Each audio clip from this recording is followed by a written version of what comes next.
Hey, everybody, welcome. This is the Real Estate Investing Mastery Podcast, and I got a special guest today. I'm so excited about this. This is last minute. Literally just the other day, I asked him, hey, can you be on the show? I'm going to try to publish this today because this is a really important week. And his name is Ian Flannigan. But first, let me tell you guys, I want you to go to realestateinvestingmastery.com, and we have the Fast Cash Survival Kit that you can get in there. It's a really valuable free bonus. You're going to get a lot of good stuff. You've heard us talk about it before. And also, the show notes for this call. I promise you there's going to be a lot of stuff that you're going to want to get after listening to this call that we're doing with Ian. And so just right now, go over to the show notes and see what we have in there. We got some good goodies for you. Oh, yeah, I wanted to say something, too, and maybe I'll wait till... No, I'll tell you right now. I was looking online at our stats, and get this, Ian. You'll be my co-host today, okay? All righty. We have listeners from 165 different countries. Wow, that's incredible. Listening to this podcast. 165 countries? 165 countries. And if I were to read you the list, I'd probably put you to sleep. But it's so crazy to see some of these countries where they have people listening to us. I mean, with technology today, anywhere in the world, you can listen to, podcasts, and it's amazing, the technology. But, we've got these people in these little islands that I've never even heard of near Puerto Rico that are listening to us, or Turkmenistan in Western Asia, or maybe I think that's what it is. So absolutely. It's crazy, and this is an exciting time. I'm glad to be doing what we're doing. And we have a special guest today, and we're doing this on video, so if you're listening to the audio, you can go to the website, Real Estate Investing Mastery, and see the video. But you'll notice in Ian's back office, it's a real office, and I could tell he's got deals going on because he's got folders there, right? He's got a map on the wall. That's my partner over there. And his business partner. What's his name? Hello? His name's Bandel Kite. Yeah, that's my partner in crime over there. Nice. And so this is what a real deal-making business looks like. Now, my background is an office in my basement. I do have an office that I rent that I have my assistants working out of, but I mostly work from home. Cool. And but I'm just a little different, I guess. But I wish sometimes I worked more in my regular office. I sometimes joke too, Ian, that my third office is at Starbucks. Do you ever work there much yourself? You know what? I don't, just because whenever I'm out, I always get back here, or I'm either at home. I have a home office at my house, and that's where I started. That's where I did all my deals. So my closet next to it is just filled with books and content and CDs. I mean, I think anybody that's in this business has that library of content to learn all the different strategies and the techniques and different things. But I think it's just amazing what you're doing, because it's really hard to get into conversations with guys that are actually really doing the business. Mm-hmm. So I think this is a great platform, and thanks again for having me on.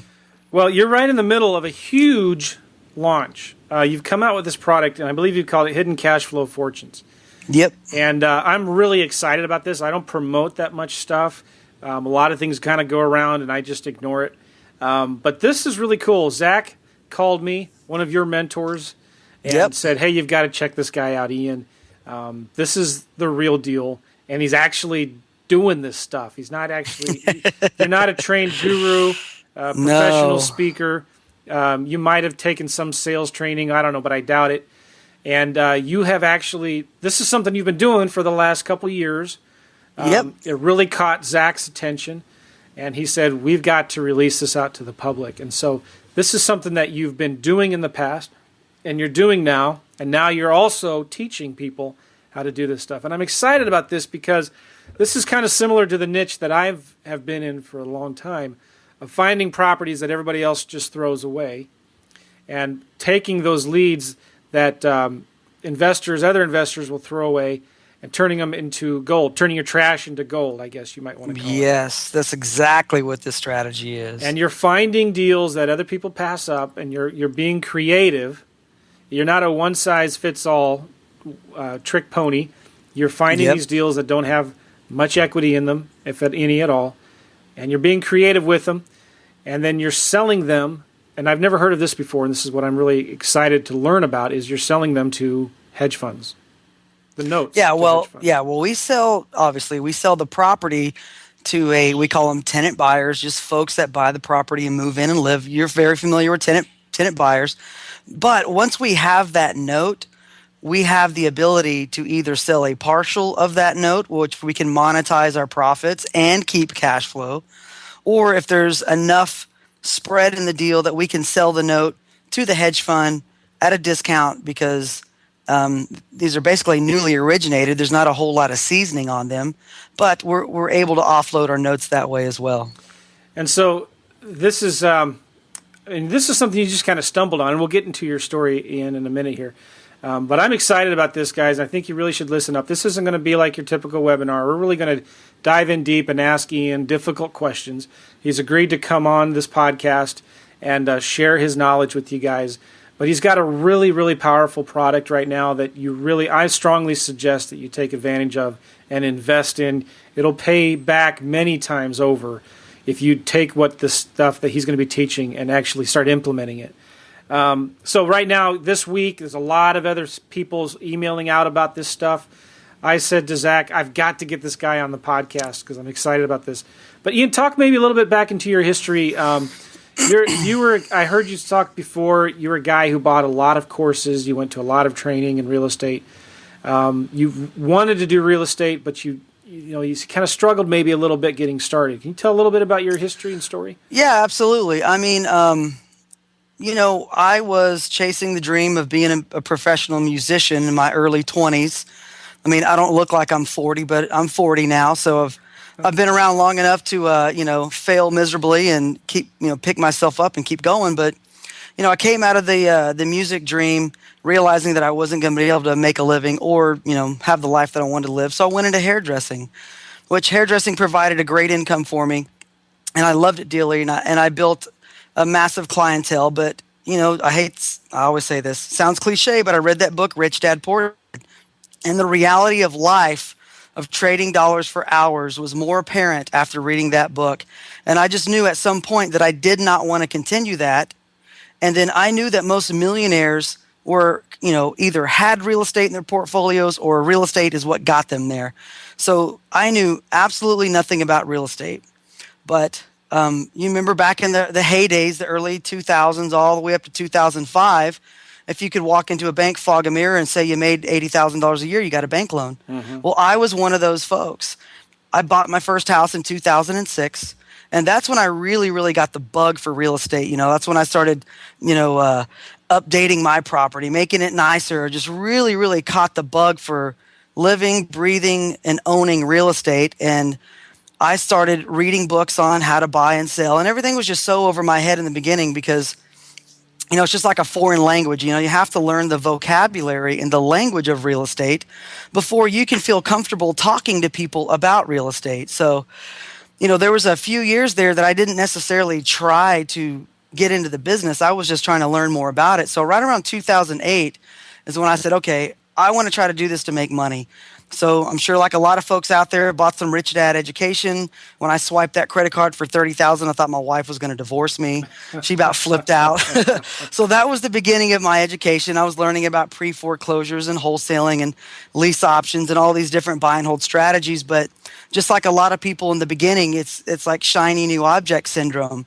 Obviously a lot of people say this, if I knew then what I knew now, I could have built a massive portfolio of cash flow off all the money that I spent on trying to find deals, trying to get educated, and all the other things, learning tax liens and short sales and all the other stuff that comes along with trying to learn the business.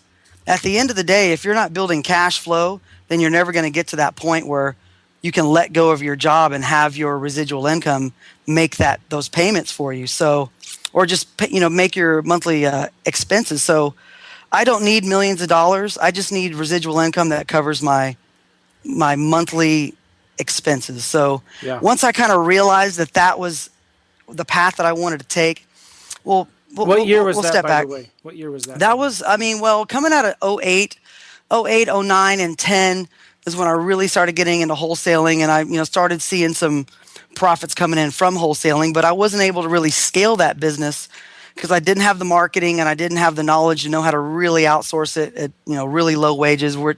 virtual assistants, paying people on commissions regardless. But I wasn't able to scale a wholesaling business. And after I met my partner somewhere around 2011, we really got together. We went into business together. We were wholesaling and rehabbing. And then we got a taste of what the real world of rehabbing is, getting eaten alive by contractors, the city permitting department and all that. And then getting beat down to all the way down to the closing table by the people buying your houses, making those repairs and all the other things that come along with it. But we knew that we couldn't scale a rehabbing business into the level that we were looking to and really start turning volume. But at the same time, we weren't carrying any cash flow back on the properties. Some properties we made good money on, some properties we didn't make money on, and then a few we lost money on. So that was really the shift for us, because we had some rental properties, and I just remember thinking their problems are my problems because I was dealing with these folks. And I just knew that I wanted cash flow, but I did not want to have the landlord kind of mentality and the expense and really being emotionally wrapped up in, because when you're holding rental properties, it's kind of an emotional deal. You're getting calls all the time to make those repairs. When you're in between tenants, you're trying to get them cleaned up. You're out the expense of, carpet, paint, whatever appliances are busted. So I had heard about carrying back notes, but I didn't really know where to go to learn about it. I mean, I had a little bit of mentoring on it, but it wasn't like a business model. So I just remember doing some research on it. And I told my partner, I was like, look, let's try to do this strategy. So what we did is we started making seller carryback offers for sale by owners and on the MLS. And we found this lady that had a house listed for like $50,000. So you're instead of making an offer to buy their house, cash, where you have to get the house at 50 cents on the dollar. Yes. Which is sometimes like pulling out teeth. Yep. You're offering her the price that she wants, maybe, right? Pretty close to it, yes. With as kind of like owner financing. Yes, exactly what it is. Okay, all right. So, for example, there was this house that was sitting on the market, and she was initially asking like $50,000 for it. It needed a lot of repairs. So she was asking somewhere around $35,000 or $32,000. This was years ago. I don't remember the exact. I just remember we bought the house for $25,000. We offered her an $8,000 down payment and the balance in monthly payments, which my first offer always has no interest on it. So there was a no interest seller carryback loan. She said yes. Couldn't believe it. So in that contract period, we put bandit signs out all around the neighborhood, house for sale, owner financing, and we had a guy call us up who owned several rental properties in that neighborhood. Came over to the house. He said, how much you asking? I said, $35,000. He was like, yeah, that's a good price. He's like, well, how much do you want down? I was like, I don't know. How much can you put down? So well, I can put you $10,000 down. I was like, oh my gosh, I just got my down payment covered.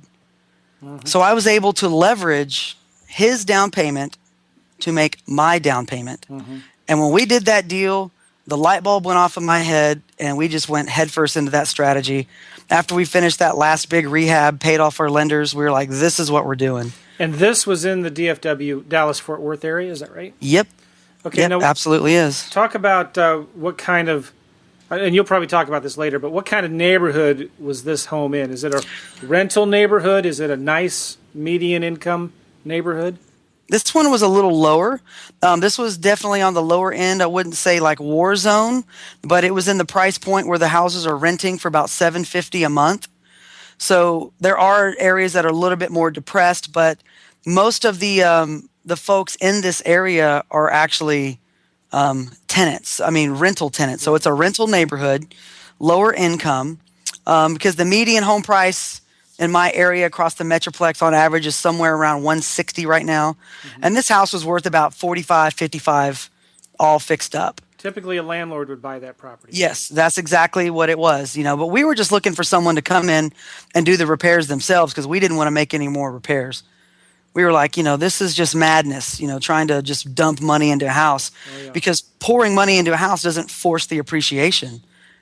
That just means you got more money into the deal. Yeah. So, okay, and then we did another one, and it just literally just kind of snowballed from there. What years was it when you started doing this? This was right around 2012, so somewhere around that timeline. So, like I said, we had a few rental properties, and then we ended up converting those into notes. And then over the last few years, we're pushing at the end of 14 now. So in the last few years, we've probably done about 75 of these little boogers. Wow. So, Well, like I said, we were able to really scale it and snowball it because we started building our buyers list. And now we're at the point, obviously the market's turned. We're in a seller market now. And the inventory levels all across the city are really low. The wholesalers' margins are being pushed up. And then the rehabbers are bidding those properties up, so their margins are even tighter. The inventory levels have come down, so sellers aren't willing to take our offers like they were a couple years ago, but we're still able to move through inventory. So now we have a huge buyers list, and we need inventory to feed them. And who are your buyers for these properties? Our target demographic is the lower income worker that earns anywhere from about $35,000 to $45,000. The demographic would be more the Hispanic family. These folks they have cash to put down. They work very hard. They can make their monthly payment, and they're just looking for a place that they can call home and own the property as well. So, that's our target demographic here in the Dallas area. Now, because the reason I'm excited about this is because I've typically will do lease options on homes at the median home price and above. Mm-hmm. But the last couple of years, I've been doing a lot of wholesaling in the rental neighborhoods, just like what you're talking about. The home prices are around 50 grand at the upper end. And landlords are typically going in and buying these, renting them out for $700-800 a month, and they have good ROI. Yep. A lot of the homes in this neighborhood, you have to get them really low because really low. You have to get them really low if you want to buy them with cash. And for the last 2 years, I've thrown away literally every lead that didn't have enough equity or they wouldn't agree to my price. I follow up with them, but always in the back of my mind, I've been thinking, well, how could I create some kind of owner financing, creative financing deal with these and then make money with these properties that I'm throwing away, which is probably 50 to 70% of my leads would fall into this category. Yeah, absolutely.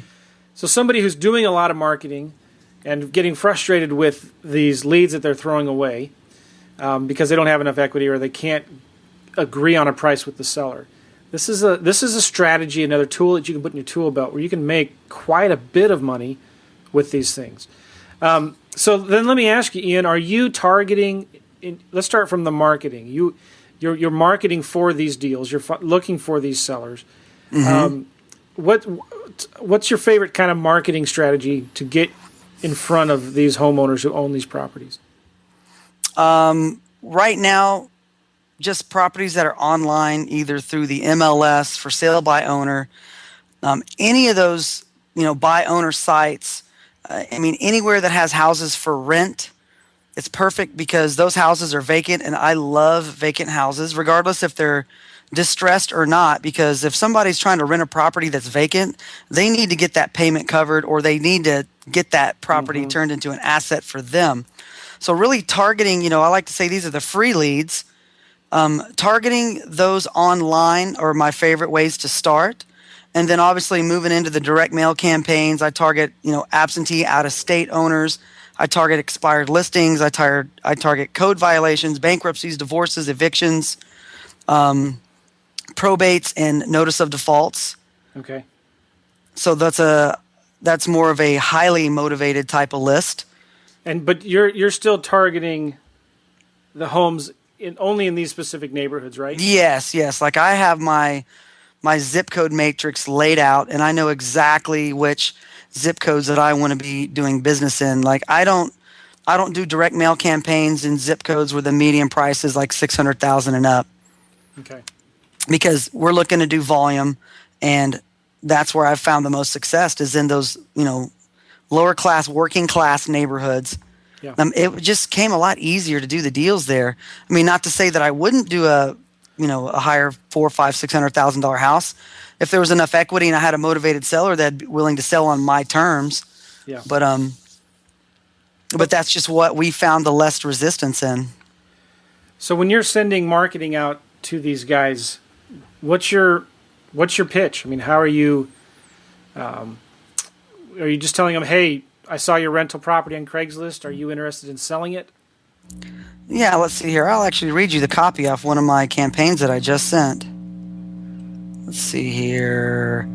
I like to try to keep the copy really simple and not try to, tell them 1,000 different ways of how I can buy their house. It's just real simple. One of the postcards I've used is like, we buy houses fast, and then I'll use just a phone number and not put a website on there. I've had a better response from just a phone number rather than a website URL. Yeah. Okay. But I am running some. I was actually spent about an hour this morning working on my Google AdWords campaigns. So we're targeting the 2 counties that I live in through Google AdWords, and we have about 1,000 different copies of ads that go up. But here's one of my yellow letters, and it's very, very simple. And this is what I send out to my absentees and the targeted lists. It's like, hello, Gary, my name is Ian, and I want to buy your house located at 123 Main Street. If you have considered selling your home for any reason, we should talk right away to determine if my cash offer is right for you. Thank you, Ian Flannigan. And then I use a PS here. I'll make it simple, fast, and easy. And I'll make it simple, fast, and easy for you, and I can pay cash and buy as is, and then I just leave my local phone number. But here's the cool part about that is, I've automated that intake system to where that local phone number is actually a call forwarding routing phone number that I shoot that out to a call center in Florida that has 24-hour call service. And then when they pick the phone up, they say, thank you for calling Golden Falls Properties. Do you have a property you'd like to sell? And if they say yes, great. Then my script pops up, takes all their information, takes all the property information, and then I get into a little bit more detail about the property. Your asking price, if they're behind on payments, if they are behind on payments, how many payments, what is the payment, how much do they owe? And then whenever that lead gets submitted, I get it over in an email, and then I can take a look at it, do my due diligence if I feel like there's a big play on it.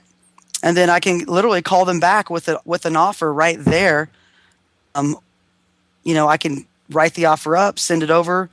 I can send it over through a DocuSign where they can just electronically sign it, whatever the case may be. But it took a very, very long time just to learn how to kind of set all that up. Yeah. So that's a lot of golden nuggets for you guys right there. That's how I run my marketing systems, and that's how really we automate simple. that. It's really simple, it is. isn't it?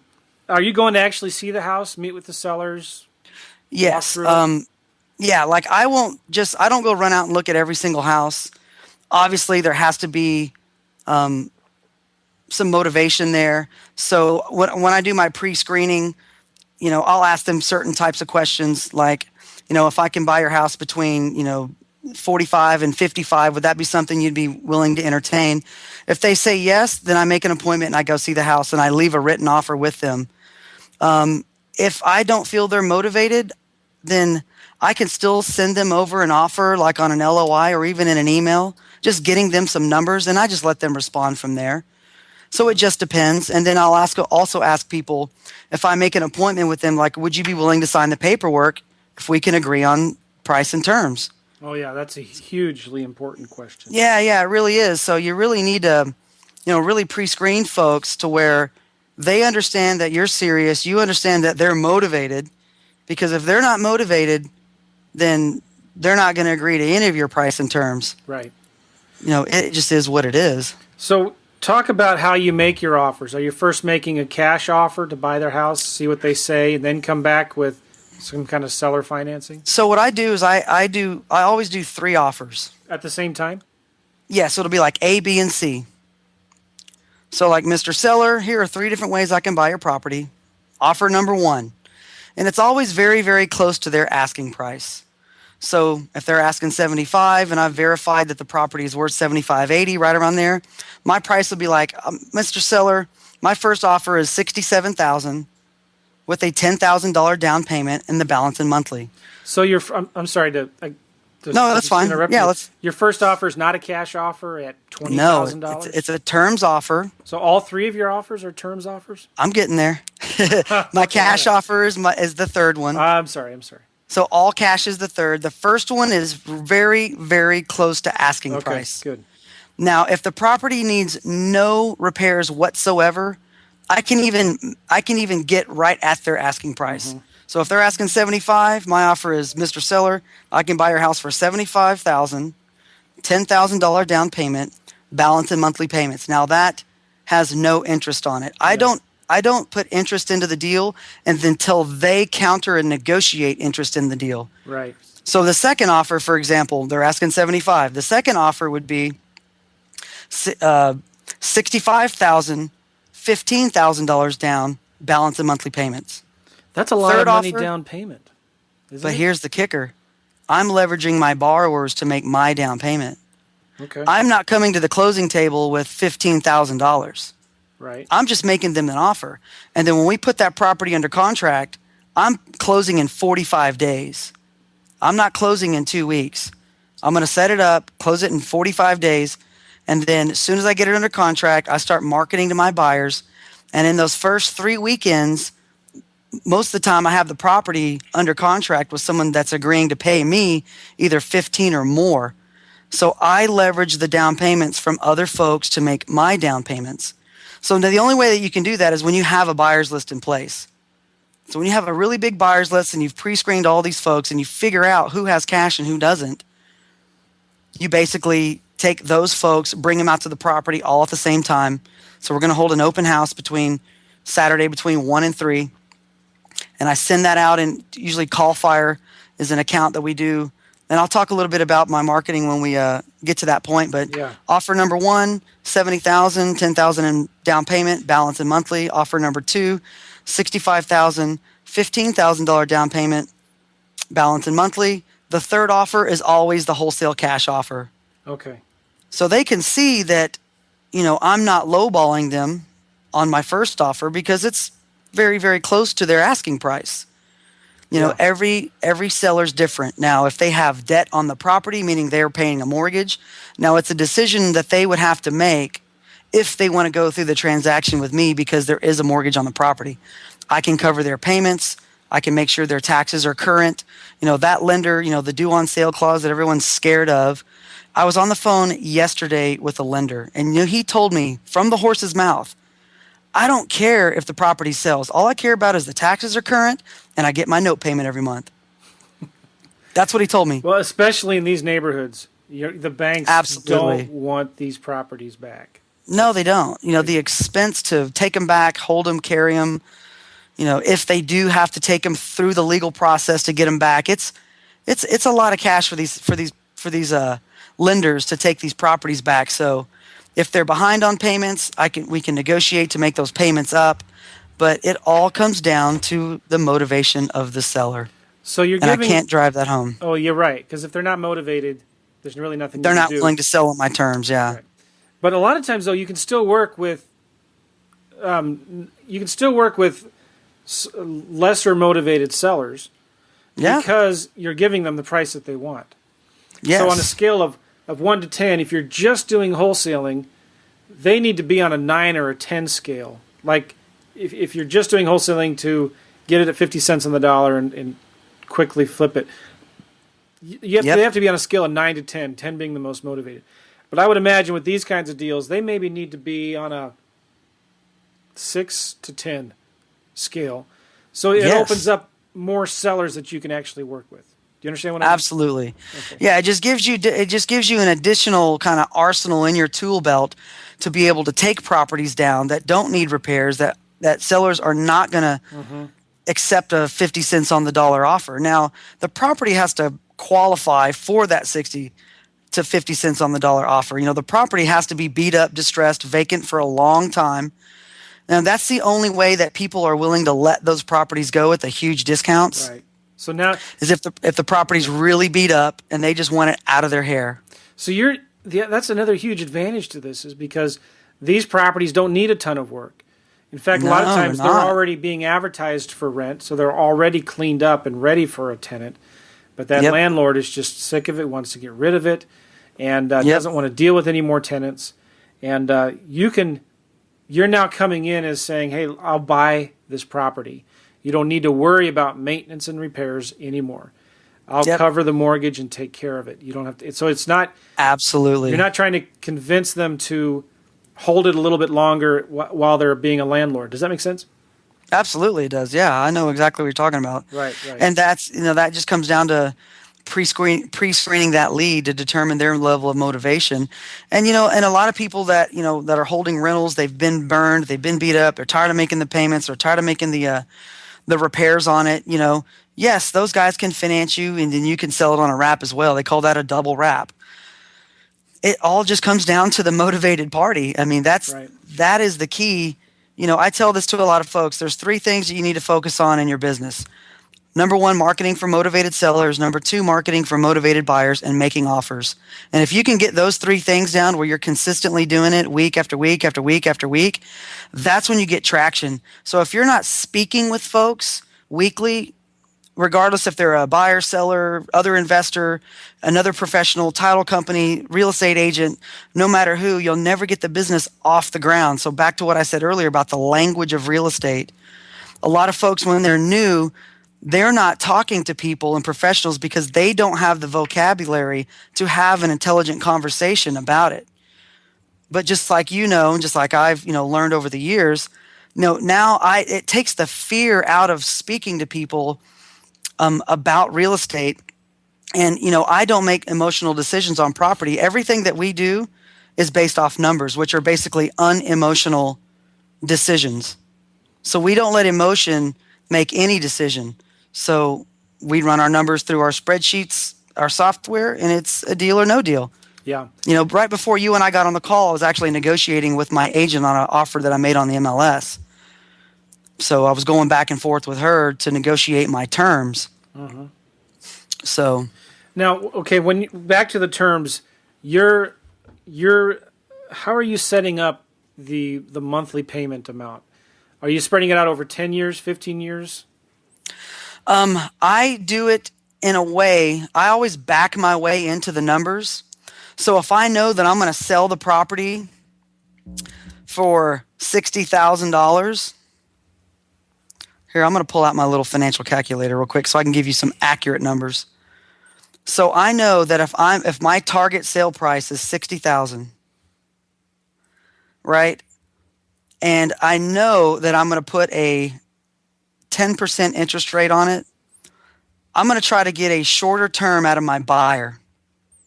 So I'm going to try to get a term of like 25 years. So if I sell it for $60,000 for 25 years at 10% interest, that's a principal interest payment of $545.22. I'm writing So this down. all I'm going to do is focus on the spread. So $545.22, okay. $60,000, 25-year AM, 10% interest. That's principal and interest. That's just P&I, yeah, because the taxes and the insurance go on top of that for my buyer. So I kind of back my way into the numbers. So I know that I can pay $45,000, and I'm going to try to get it on a 30-year AM. And my first offer is always no interest. So that would be somewhere around $125 a month. They may or may not take that. I can also say, all right, I'll give you a balloon payment in 10 years. So if they accept my $125 a month, and then all the balance due in 10 years, then that makes my offer a little bit more attractive to them. So I just look at the spread because I got 125 going out, and then I have, what was that number I told you? 545? 545, yeah. So that's a $395 a month net cash flow. So I always back my way into the numbers. I look at what I can sell it for, what are the terms I can get on the sale, and then that basically gets me to, I put a spread on it, I go backwards, I have a small spread, and then I get to my first offer price that way. So are you looking at this house? Many times these buyers are more concerned about the monthly nut they have to crack than the price, right? So you're looking at this house. Absolutely. So homes in this neighborhood might rent for $700 a month. But now you're making this deal attractive to somebody where if they bought it with owner financing, the payments would be actually lower than what the rent would be. Is that about right? Yeah, or equal to. Absolutely, because let's say it's the principal interest is $545, and then I'm gonna have them add their insurance. Let's say that's $45 a month. Then let's say then let's say the taxes are about $65 a month. And then I'm going to throw on the servicing costs because we set them up with a licensed loan servicer and they escrow for taxes and insurance. And they basically, if I have an underlying debt, I set them up to where my servicer pays my underlying debt and then they kick me the difference every month. So their payment will be somewhere around $690 total. Okay. And if they need to get that lowered, then I can say, okay, I'll extend out your term to 30 years. So if you do $60,000 for 30 years, that's going to drop that principal interest payment. And you're charging your end buyer who's living in the house 10%. Yeah, a lot of times it's higher. Because usury laws right now are 11.99. Dodd-Frank says I can charge up to 11.99. It's considered a high-cost mortgage because it's 1.5 points over the current prime rate. I can legally charge 6.5% over prime. So, for example, if the prime rate's 4%, I can add 6.5 to it on a first lien. And then I can add 8.5% on a second, but nothing over 12. Okay. Max 12. Okay. Now, just so I'm clear, because you're offering to give the seller $15,000 down, and you're also collecting $15,000 from the buyer. So, are you only counting your profit on the monthly spread every month, or are you making any profit on the down payment up front as well? Yeah. So on the first example, if my seller says yes to my $15,000 down payment, obviously I'm going to try to get a larger payment from my buyers. But my payment that I make offers on is contingent on what my buyers have in cash. So if I know that I have several different people on my list that has 20 to 30,000 cash, then I will split that in half. So if I know that somebody has 30,000 that wants a certain area, I'll target properties in the area that they want, and I'll make those offers to anyone that has a house, either for sale by owner, MLS, for rent, no matter what it is. I'll go directly to them and say, look, I'll offer you 15,000 down because I know that I can bring in 30 from my buyer. And yes, there's closing costs, and then depending on how well you can negotiate that, and if there's agents involved, then yes, those, agents have to be paid out of those down payments as well. So, everything just depends. Everything is a negotiation, and you're just trying to maximize, the amount of money that you get it from closing. So if I know that my buyer's bringing 30 to the table, and then I'm willing, and I've agreed to pay 15, then I know that I have a $15,000 gross number. Now that if I can help that buyer out, if they can't afford all the closing costs, then I'll absorb some of those closing costs. So maybe I'll walk away from the title company with 12. But here's the most beautiful part about everything. It's the interest. It's the amortization on the second transaction that makes it so sexy, because I love saying this, a $60,000 house will never appreciate 12% a year for 30 years. Mm-hmm. But a $60,000 note will pay me 12% for a very, very long time. That's a good tweetable. Yeah, tweetable. I like that. So a $60,000 house will never appreciate 12%. A year after year for 30 years. But so let's say I'm going to get. So if I amortize $60,000 over 30 years at 10% interest, that's a principal interest payment of $526.54. So there's 360 months that these folks are going to be paying me $526.54. That is $189,554. That is true wealth building right there. Well, you're becoming the bank. That's exactly what it is. I mean, think about that. What do banks do? They loan money on interest. They loan money on real estate. They loan money on all different types of multifamily, anything that, if there's commercial, whatever the case may be. They loan it on real estate, they loan it on cars, and then they do unsecured lines of credit. But they're not going to give you a $100,000 unsecured line of credit because there's no collateral on that credit card.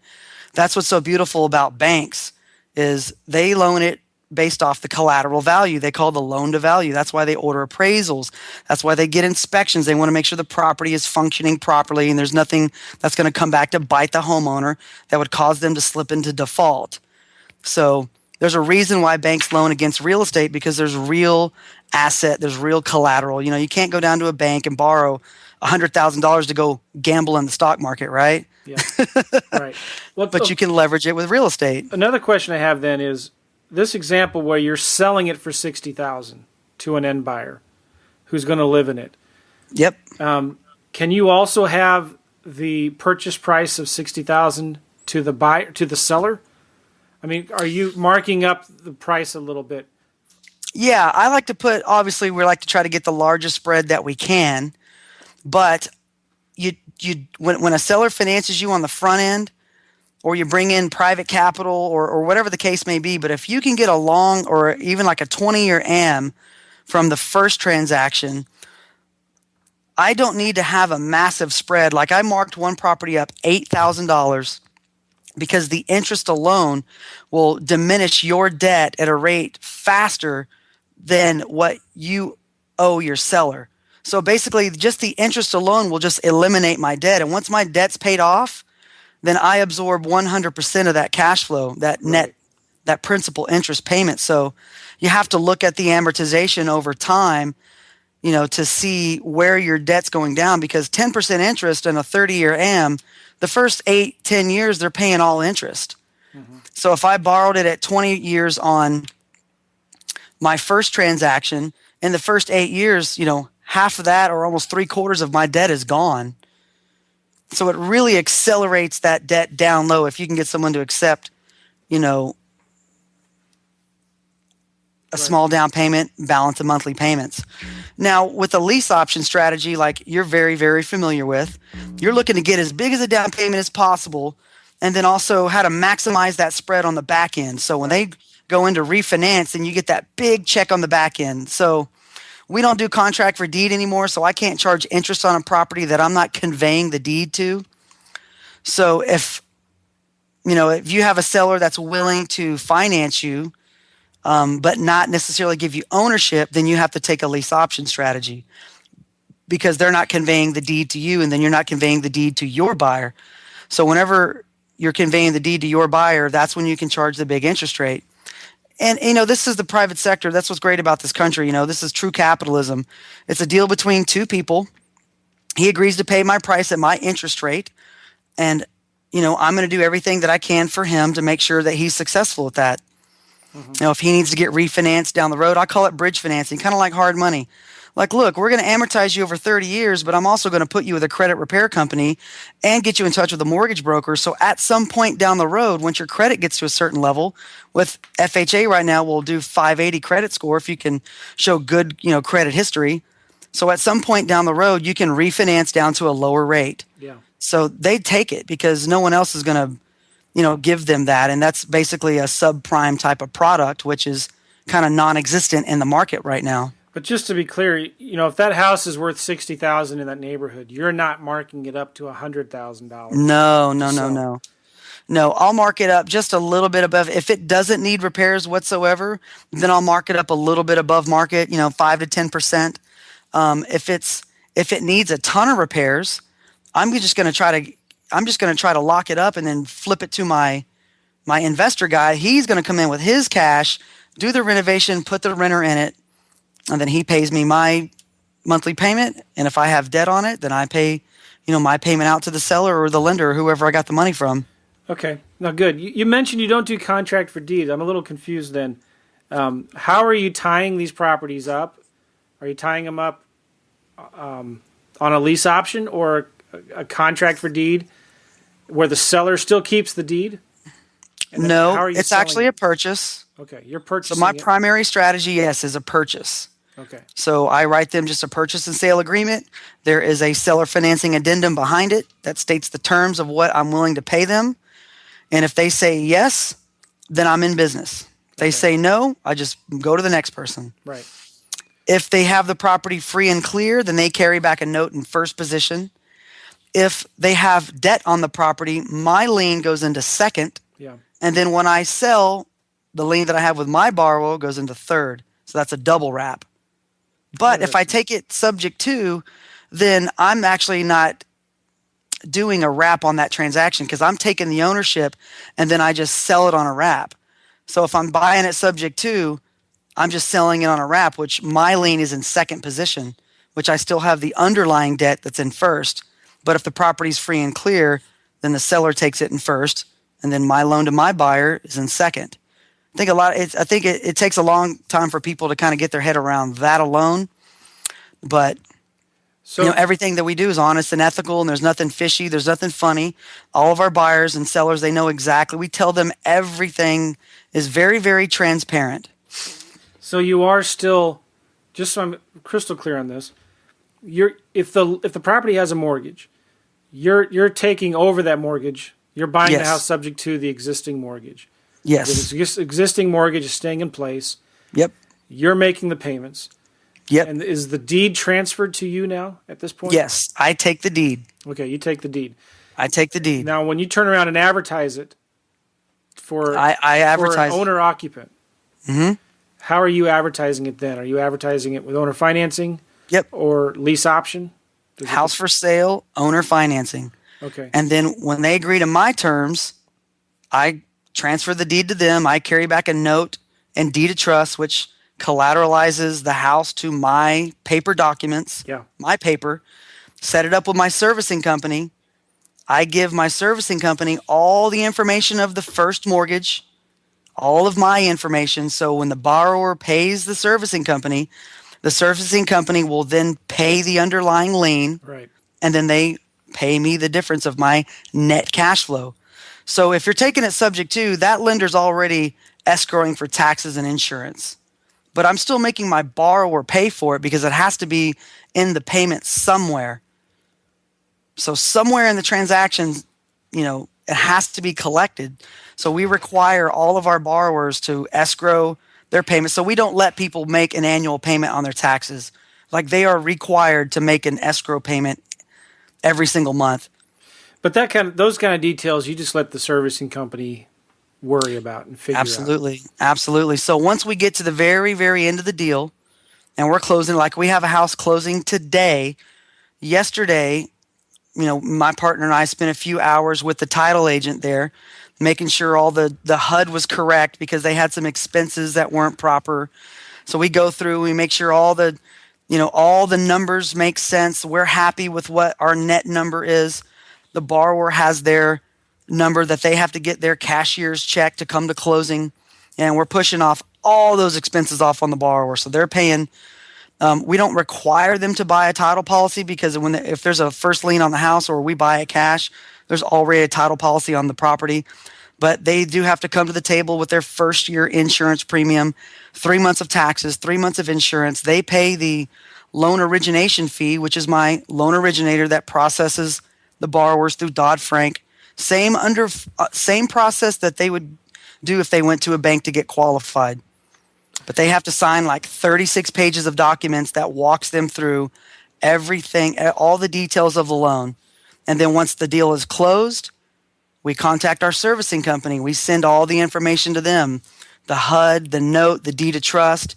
They set up the payment coupon booklet to the borrower. They send out the welcome letters to let them know, like, hey, you mail your payment to us. This is what the amount's going to be. They have the escrows set up, and they handle all communication with the borrower from there. Right. So talk a little about, you mentioned Dodd-Frank. You're complying with Dodd-Frank. You're not trying to get around it. Nope. Which you hear so many people talk about, and it frustrates me to no end. You say, all right, look, we're going to comply with it. we're going to do what they say to do. Well, that's not rocket science. And so now you work with, explain how that works. You have is it a loan officer? Is it the escrow company that does it? It's the loan originator, what I just explained to you. Mm-hmm. We call them in our market an RMLO, which stands for a Residential Mortgage Loan Originator. Okay. And what this professional is they have a specific license registered with the state that they are going to qualify and underwrite seller-financed transactions. Mm-hmm. So it's a separate license than a mortgage broker license. So they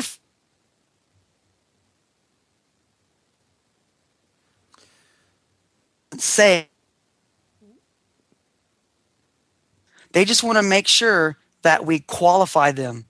They want to make sure that we are not predatory lenders, and that we just are just throwing people into mortgages. It's called the ability to repay. Right. So we follow an FHA standard of underwriting. So they pull their credit, they pull all their assets. They do the 1003 credit app. They have to provide their bank statements, their tax returns, their employment verification.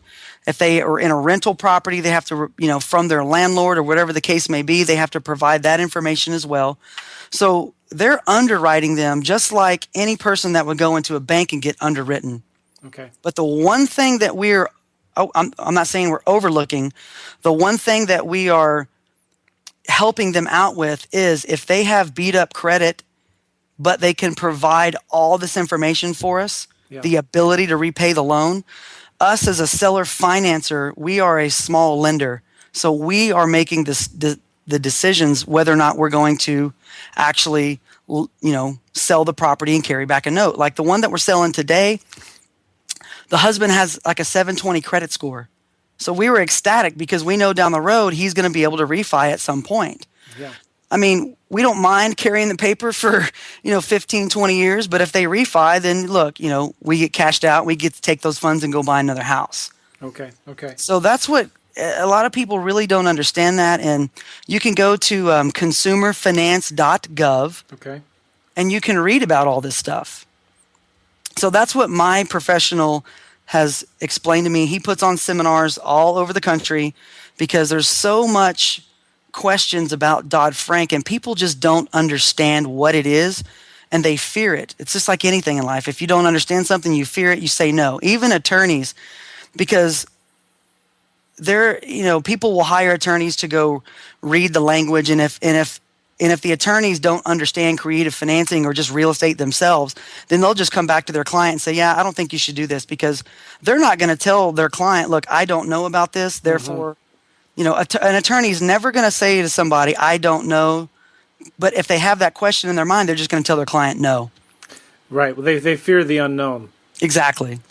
And so there's nothing much that you can do. And Dodd-Frank isn't something to be afraid of. It's not. It's really not. It's not. It's just the qualification process. Just qualify your borrowers. Just make sure they can pay. If somebody has a $1,500 a month income and their payments $800, you probably don't want to sell it to them. If they make $5,000 to $10,000 a month and their payments $800, and they can prove that they've made $5,000 for the last 5 years, I'm not worried about them defaulting. And plus, if they put a substantial down payment down, that's called skin in the game, right? Yeah. You don't want to finance people with nothing down. That doesn't make sense. Then you're putting yourself at risk. Right. So how do you, somebody in Missouri or Iowa or California, how do these other people in other other states, how are they finding their loan originators? Or do you have access to loan originators that can do these deals all over the country? Well, my loan originator is licensed in 39 states. So anybody that comes on board with me or is part of our program or I know personally will get referred to our loan originator. Now, he's not, I think, I'm not going to list the states, but in a state that he's not in, I had a 2-hour conversation with him 2 days ago. He said, Ian, if you can bring me business in a state that I'm not licensed in, I'll pay the fees, I'll study for the test, I'll take the test and get licensed there. So the way that you find these professionals is, one, you go to all the real estate investment clubs. Mm-hmm. You ask those folks who are doing subject to and wrap mortgages. Mm-hmm. You find them that way. And you also get the referral of the title company because, as you know, a lot of title companies won't close these creative transactions just because they don't understand the process of these transactions. Just like anything, if they don't know, they just say no.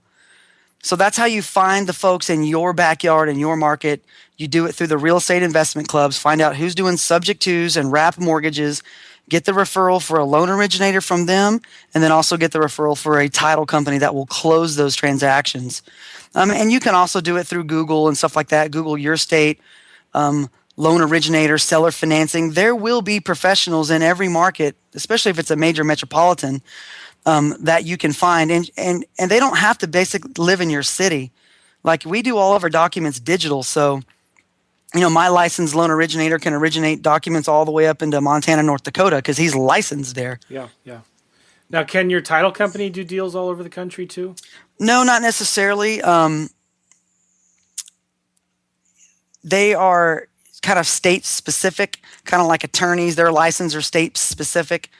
So, but there are national title companies that have branches all across the country. So if you have a relationship with, like here, we have one called Trinity Title, and all the other states that they are affiliated in, then most likely we would be able to get, a title agent, in another state to do that creative transaction for you. Yeah. I think that's a big hurdle for people in the beginning. It took me a while to find the investor-friendly title companies, but that's a thing of the past for us now. So you just got to be persistent with it, and I think if you can show them that you have a licensed mortgage originator, who is doing the pre-qualifications for you, that's going to ease a lot of their concerns and fears. And a lot of times it's just your relationships. And I totally agree. You got to network with the local real estate clubs, find out who else is using them, and just start asking around. And you got to keep in mind, you're going to get a lot of no's sometimes, but that's okay. You got to be persistent with it, and you'll find them. Some states, it may be an attorney that they need. Some other states, it's got to be. Yeah, like New York, I know they use closing attorneys. You just have to, you have to diligently ask and find out. Like if I would have given up the first time, that I failed or had a seller say no, or my marketing didn't work, or whatever the case may be, I wouldn't be sitting here. But I had this feeling inside of me that I didn't care what it was going to take, because we all have to live somewhere, and either I'm making a payment to a bank or someone's going to make a payment to me regardless. I just knew that I had to figure out how to get in front of that. And I'll tell you something that a client of mine told me years ago, and he was an investment banker, and I was cutting his hair, and he looked at me and said, "Ian, you will never become wealthy with your two hands. You have to get in the path of money and leverage other people's time and money." He goes, "If you can't do that, you'll never become wealthy." And that just stuck with me for a very, very long time. Hashtag tweetable. Yeah. Whatever. Yeah. I like to see that trend. You will never become wealthy, and see what all the fuss of that, starts kicking up. All right. So a few more things I want to ask you about. Sure. What are you finding the best ways to market for buyers for these properties are? I always say that I can pull buyers out of any market, because we do pre-printed signs, and I'll actually show you one. Yeah. I've tested this, and whenever we switch to this sign, the phone lines blew up. Wow. That's it? House for sale, owner financing with a phone number. Pretty simple, right? Yeah. So when you go drop these out in any market, your phones light up. And what I do with those is, once again, that is a call forwarding line. So that's just a local number, so I don't have an 800 number. A lot of people are hesitant about dialing an 800 number, so they see, they see the area code, and it's a very easy number to remember. So if someone's driving by, I try to keep the numbers simple, like, 443-4466. That's really easy to remember. So I take that's a call forwarding line. I shoot that into a call capture software that's designed for brokers. It's called 877 Info Line. And I can set up mailboxes for each one of those numbers. So if I'm marketing in Oklahoma, I'll have a local Oklahoma number, and I have it tagged to a mailbox. So what we do with that is we send them through the 877. I actually come on the horn. Thanks for calling. We have properties for sale right now with owner financing, and it's doing one of two things. One, I'm capturing their phone number. It's somebody that called my marketing. I want to capture their number. Number two is I'm directing them to my sales team from there. If you would like to know what properties we have for sale, please press 1 now. So they hit number 1, and then that line, then I have it set up to forward to my sales team. And it goes to their office. If there's no one there to take the call, it forwards out to another live person. So that's how we're funneling our buyers. So whenever we get a property, regardless of where it is, we literally pinwheel the sign. So I'll put one in the front yard at the end of the streets, and I try to put about 25 signs out in about a quarter-mile radius from that house. Now, you put those signs out on Friday nights. So when the sun comes up Saturday morning, My sign is right there at the major intersections and the highways. And that's when people go look for houses. Yeah. Folks that aren't familiar with the area, that aren't represented by an agent for sure, they'll be driving around. And then also people that live in that neighborhood, they will get those numbers and call because they want their friends and family to know, like, oh my gosh, there's a house here for sale with owner financing. We need to call this. We need to find out about it. So that's a little marketing funnel that we do. And then we also post ads online, Craigslist. We don't get a lot of hits off Craigslist, but the signs perform the best. And then we'll also flyer the neighborhood. So if we get a property under contract for sale, then we'll basically print the address, house for sale, owner financing, showing this weekend, and then we'll put that phone number on there. We'll put my sales team's phone number on there, and then we'll blanket the neighborhood with flyers, and that's pretty inexpensive to do as well. Now, are you pre-screening them out through your voicemail that says something like, you need to have at least $10,000 to put down on the house? No, my sales team does. I keep it really simple because I'm just trying to get their phone number. I'm just looking for motivated people that want to buy a house with owner financing. And like I said, when they call that line, it's very, very simple. Thank you for calling. We have properties for sale with owner financing. If you'd like to know what properties we have now, press 1. And then it shoots them to my sales team. Now my sales team goes through and pre-screens them, starts getting more information from them. How much can you put down? We have the 3 things. When are you looking to move? Mm-hmm. How much can you afford to put down, and how much can you afford per month? So if we know somebody's looking very, very quickly and we have something available, then we know that might be a hot lead. So, they can either make an appointment with them or drive them to an open house where we make all the buyers go at one time, which makes the down payment amount go up. Because we basically tell everybody, like, look, the house is available. Whoever has the largest down payment will get the house. Mm-hmm. And then once we find a buyer that wants the house and that will agree to our terms, we put them under contract, and then we send them over to our loan originator to start the pre-qualification process. Okay. And then they do that whole process. Owner occupants, the property code says that we have to give them 7 days. So from the day they sign the disclosures, not the contract, we typically have them sign the disclosures the same day they sign the contract, just because we're looking to close them fast. So from the day they sign the disclosures, we give them a 7-day window, and that's what Dodd-Frank tells us. And in that 7 days, our loan originator is doing the underwriting, gathering all the documentation that they need to close. They send that packet to us. They give us a profile, the credit score, everything, their debt to income. And then my partner and I, we look at it, we make a decision. Okay, this borrower looks good. They don't have, all these funky charge-offs on their credit. And then we close them. Yeah, good. Now, this team that you have that takes all these calls from buyers, I would suspect you're getting tons of calls from buyers. Probably more from buyers than you are from sellers. Yes. So who's the team that manages all those calls? Well, it's actually a broker. Okay. I recommend to people also to use realtors for that stuff. But go ahead. Yeah, and I do that too because, a broker, their license is in the deal. My real estate agent, her license is in the deal. My title attorney, his license is in the deal. My loan originator, his license is in the deal. My company, our tax ID is in the deal. So we use all promulgated contracts from the state of Texas. I don't use anything funky.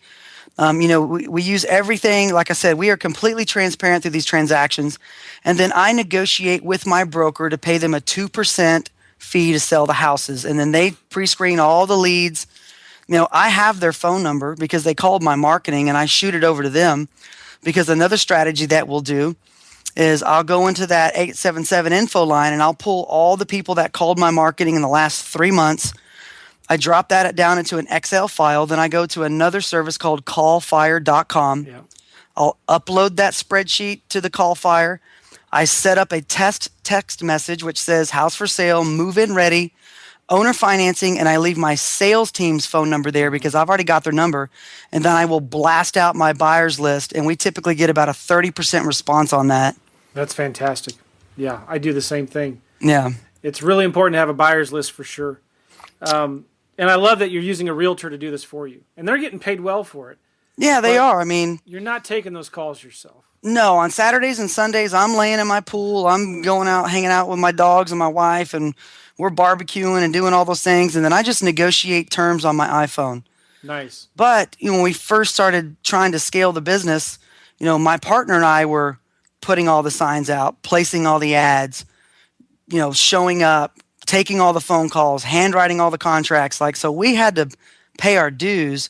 And then once we got to the point where we started doing volume, I just handed over to my sales team, which is my real estate agent and her broker. Nice. Okay, well, a couple more questions are we done here. I Sure. appreciate the time, Ian. Yeah, no problem. Talk about some of your exit strategies. Some of these deals you keep for yourself. Some of them you sell to other investors, right? Yeah, absolutely. You're creating new notes, and you're sometimes keeping them because the cash flow is so good. But sometimes you're also selling them when you want some cash. Absolutely. Can you explain that a little bit? Yeah, so once you create that note and deed of trust, I always tell people this: everything is contingent on how you set up the first transaction. So our exit strategy off the back of these deals are contingent on how we set up the first transaction. So example one, if I borrow private capital, I'm going to borrow it cash, buy the house, sell it on a note. Now if I have to pay that investor off because I have a 12-month term on that cash, I can take my note and I can sell it on the secondary market at a discount, monetize my equity, cash out my investor. So that's exit strategy number one. If I get a seller to carry back the note on like a 20-year AM, I don't need to cash the note out. That's a keeper. Okay. Now, if I have a $20,000 spread in it and I have long-term financing on the front end, I can sell a partial of that note. That's how I can monetize some of my equity, the back-end profits, and keep a slice of the cash flow. Okay. So that's another exit strategy. Or I can put the property up for sale. I can get a cash offer. I've had that happen. If I have a $10,000 spread on a deal and someone's offering me all cash, I can take that. Okay. If the property's clean and I market it, I don't need a lot of repairs. I can market it at full price. A conventional buyer or an FHA buyer can come in and cash me out. So those are 3 different exit strategies. So it just kind of depends on what your needs are and how you structure the first part of the deal. Right. If you can lock up long-term financing on the front end, then you can absorb all that cash and interest over time on the back end. If you have short-term financing or your short-term capital on the front, then I know that I'm going to have to cash the deal out at some point on the back. Okay. And then what's your favorite strategy? I mean, what do you prefer to do? My favorite strategy is long-term. So for example, I have a lender that will loan me 20-year cash at 7.5%. So I don't need to cash the deal out. So that's my favorite one because that's the long-term cash flow. So if I'm borrowing, let's say $40,000 at 7% for 20 years, I'm going to turn around and sell that property for $55,000 at 10% for 30 years. That's my ultimate scenario. That's my favorite. So I can either borrow bank money at 20 years. I can get the sellers to carry it back at 20 years. I can take it subject to, which already has a 30-year note on it. So those are my favorite. Long-term capital on the front gives me long-term capital on the back. If I have short-term capital on the front end, then I know that I need to monetize that on the back end, cash out the deal. Good. So every deal is a little different. I hope that makes sense to people. I know we're kind of getting advanced and technical into this, but it's been really good. You also talk about on your webinar, Ian, you have investors that will sometimes buy these notes from your students. Is that right? Yeah, that's right. So the folks that come on board with us, I'm going to train them, give them the support they need to go out there and put these deals together. So it's like if they can bring me a house that has a buyer ready to go and we have a nice spread on it, I can fund that deal, pay that, partner handsomely, and then I can take back the note. Like I'm in the business of creating notes, not buying houses. So you can't just send me a lead that I buy that has a house sitting there with nobody in it because, I don't want to buy the insurance policy. I don't want to fire up the utilities. I don't want to put the marketing dollars out. I don't want to go through all that. So I can train you how to go build your own buyers list, bring those folks in. And, if I can get them to get 20-year capital or a seller carryback, I would rather see that person absorb that big down payment and the cash flow over time. And then if they have a note that they created or they came across, they can send it to us and we can, give them a bid and buy the note as well. Nice. So there's several different strategies students can do if they invest in your system that you're providing a service not really anybody else is offering right now. Yeah, so we're providing them the training and the support to first do it themselves, so they can get their head around the whole process from beginning to end. I can come in and help them, support them, to help them iron out all the little things that it took me years to figure out. I can give them the support to do that. What I can't do is I can't motivate you to go do it. Yeah. So, but if you're motivated and you can get out there and you want to put these deals together, I can point you in the right directions and basically hold your hand from beginning to end. And then if it's a deal that's too big for you or whatever the case may be, or if there's a big spread that I know that we can both make some cash on, then you can bring it to me. I can fund it. We can, Nice. monetize some of those profits that way. Good. I can't think of any other questions, Ian, but let me ask you just one more thing. Sure.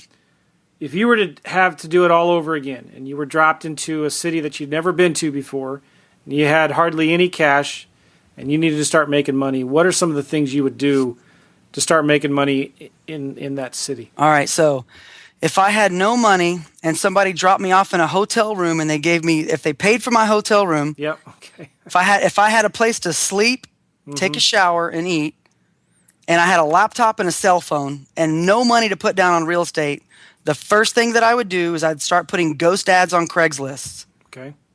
Your city, house for sale, owner financing, your phone number. And I would open up as many different Craigslist accounts, or actually as many different email accounts as I could. You can go to Gmail and set up 6 different Gmail accounts. Then you can go set those up on Craigslist. Then every 2 hours, you can use a different email account to post that ad. So all day long, all I would do is post ads for looking for motivated buyers. Okay. I'd start taking those calls. I'd start building a small list of people that are looking for houses for sale with owner financing. And I'd ask them, where do they want to live? How many bedrooms and bathrooms? What's the most they can afford to put down? And how much can they pay a month? Okay. That would be the first thing that I do. The second thing that I do is I would call every single for rent ad, for sale by owner ad on the internet every single day. And I would go through all the different sites that have those properties, and I would call them up. And I would just sit there and talk to them. Tell me about your property. Just build a little bit of rapport with them before you try to lead them into what you're trying to ask them. Because people that have a property for sale or house for rent, they're going to love to talk about it because you're a potential tenant. Yeah. So I'd get to the end of the conversation. I'd be like, hey, you know what? That sounds great. I just got a couple more questions. Would you be interested in selling your property with a down payment and the balance in monthly payments? Mm-hmm. You don't know their situation. If they say yes, I would say, great. How much can you accept for your property? What's the least you could accept for a down payment, and what's the least you could accept for a monthly payment? Okay. If they say yes, I got a motivated seller. I already have some buyers. I would make them an offer, and it could just be in an email, a white sheet of paper. I would structure it in those 3 ways that we talked about from the beginning. Close to their asking price, down payment. A little bit further away from their asking price with a little bit larger down payment, and then a cash offer. And I would send it over to them. And if they said yes, I knew that I was on a timeline to get paid, because I already had a buyer's list that I was already starting to build. Yep. So I would fill out the agreements and give myself a 45-day time period to close. Hopefully I can lock it up on that first weekend. I'd bring all my buyers in. I would continually post on every single site that can post free ads, and I would just get people that have cash. Now, if I build a big buyer's list fast and I don't have a property, then the next thing that I'm going to do is I'm going to go to the investors that are offering properties for sale with owner financing. And in a major metropolitan area, there's going to be a lot of investors that have properties with owner financing ready to go. I'd call those guys, say, would you be interested in splitting the down payment if I could bring you a buyer that closes? It's a yes or a no. Right. If it's a yes, now I have inventory and I have a buyer's list that it didn't cost me a dime to get. I do a 1-page agreement. Mr. Seller Investor will pay Ian 50% of the net proceeds at closing as a fee for bringing the buyer. Very simple language. I'd have him sign it. I hook him up with the buyer that I got. The buyer closes, and at closing, he's got to pay me the funds Yeah. that we agreed to. So I've never given that much detail on something like this, but for you, I think this is a great call. So that is literally how you can do this with no money. I like to say this too. It comes down to the skill of how to put the deals together, and it's not the house or the price range. It just comes down to the skill, the vocabulary to speak to somebody, give them the confidence that you're going to do what you can say you do, perform on that, line the buyers up. It's a lot easier to get buyers than it is to get houses right now. Yeah, that's true. And I think it's true almost in any market, seems like sometimes. Yeah. But So did that really give you a good indication of how you could do this with no money? yeah, you went into more detail than I was expecting. Cool. I appreciate that, Ian. Yeah, you got it. So guys, this week Ian is doing a huge launch, and he's got some amazing bonuses available if you're interested in his system. And I want to give you a link here to go check it out. JoeLikesHiddenCashflow.com. How do you like that? That's awesome. Joe Likes. I could have gotten Joe Loves, but I'll do Joe Likes HiddenCashflow.com. If you go there, you're going to get a link to a little webinar that you're doing. You're doing a bunch of those this week, Ian. And just get some more information. I think you're going to be really impressed. Ian's the real deal. He's not some kind of professionally trained speaker. You can tell just by looking at his office. He's out there actually doing deals, which I love. I think that's awesome. Yeah. So good. Thank you very much, Ian. Again, guys, go to JoeLikesHiddenCashflow.com. Get some more information. Watch a webinar that Ian's going to host. And I think you're going to be blown away. I mean, this is a no-brainer. This is really something that I'm excited about, and I'm going to start implementing. And I'm in several different markets right now, and this is something that we could really start implementing with the leads that we already have. Absolutely. It's a no-brainer. So cool. Hey, thank you again, Ian. I sure appreciate it. Yeah, you got it. Anytime. All right. See you, everybody. Bye-bye. Take care.